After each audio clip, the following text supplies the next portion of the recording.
Don't tell people about your problems because 90% don't care and the other 10% are glad you have them. That's the harsh truth.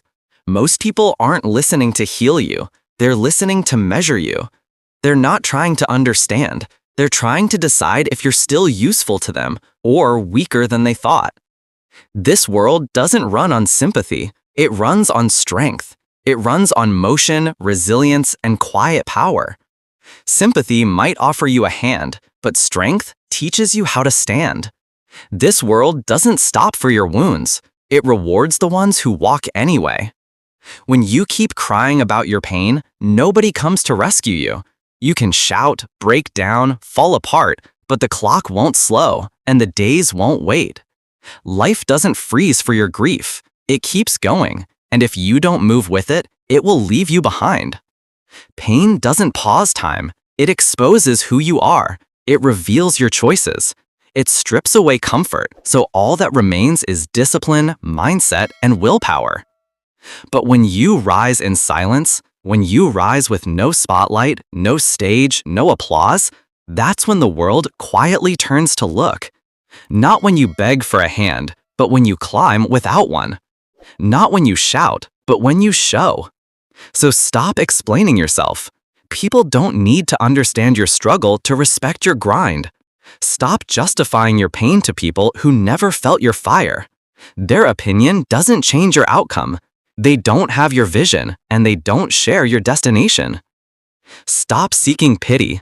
Pity creates comfort, not change. Pity keeps you in a cycle where sympathy feels like progress. You're not broken. You're transforming. You're not a victim. You're a fighter in the middle of your evolution. Your pain is your responsibility, but so is your recovery. What happened may not be your fault, but how you rise from it is your choice. Blame doesn't rebuild you. Ownership does. Growth does. Turn every tear into motivation. Let them fall, but let them fuel. Let them water the roots of a stronger version of you. Let every cry strengthen your character. Let every silent night sharpen your edge. Turn every setback into a setup for a greater return. Every rejection isn't a wall, it's a mirror. Every detour isn't destruction, it's direction. Sometimes life delays you just to strengthen your foundation before you rise again. Move in silence, not because you're weak, but because you're focused. Not because you're hiding, but because you're building. The strongest structures are built in silence, far from noise, far from distraction. Grow in private. Lay your bricks in the dark. Heal without broadcasting. Transform without explaining. Use the shadows to your advantage.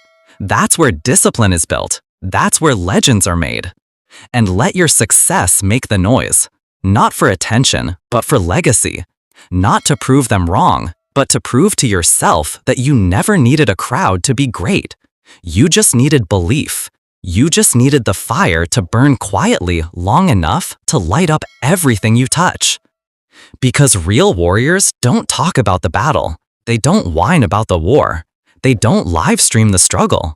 They lock in. They work. They fight. They bleed in silence and rise in power. They win it. Completely, quietly, ruthlessly. Without a warning, without a speech. They walk through hell, not to complain about the heat, but to learn how to master it. Not to escape it, but to own it.